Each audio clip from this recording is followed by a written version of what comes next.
Прежде всего, следует пересмотреть порядок формирования и ряд функций Сената, на мой взгляд. В настоящее время Верхняя Палата состоит из 49 депутатов, по 2 избираемых сенатора от каждого региона и 15 сенаторов, назначаемых президентом. Такая конструкция позволяла в должной мере учитывать региональную специфику и давала возможность главе государства непосредственно влиять на законотворческий процесс. Для своего времени она была достаточно прогрессивной и эффективной. Но сегодня нам нужно двигаться вперед.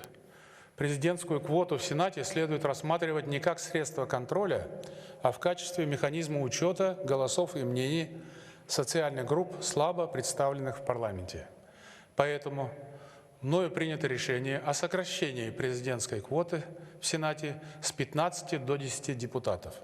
Причем 5 из них будут рекомендованы Ассамблее народа Казахстана. Они избраны ею, как это происходит в настоящее время.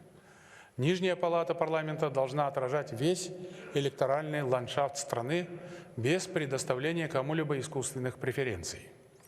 Таким образом, мы упраздним квоту Ассамблеи народа Казахстана в Маджлисе, что, на мой взгляд, правильно с политической и юридической точек зрения. Эта квота переносится в Сенат и сокращается с 9 до 5 депутатов. Соответственно, общее количество депутатских мест в Маджлисе уменьшится. Как говорится, лучше меньше да лучше. Эта новация обеспечит мандаты и дополнительные голоса различным этническим группам в Верхней Палате. В целом, наличие Сената в качестве Верхней Палаты парламента считаю закономерным и оправданным. В мире довольно много государств с унитарным устройством и меньшей численностью населения, нежели в Казахстане, и тем не менее имеющих двухпалатные парламенты. За примерами далеко ходить не следует, это имеет место и в Европе.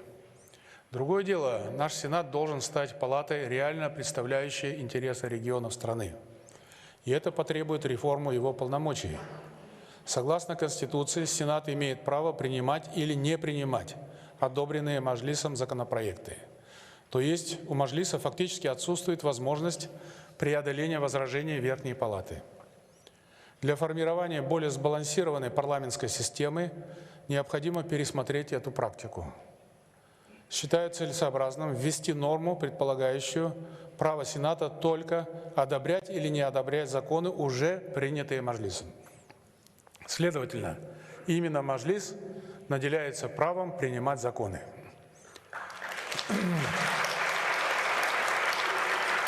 Полномочия Сената, в свою очередь, следует дополнить правом согласования кандидатур на посты председателей Конституционного совета и Высшего судебного совета.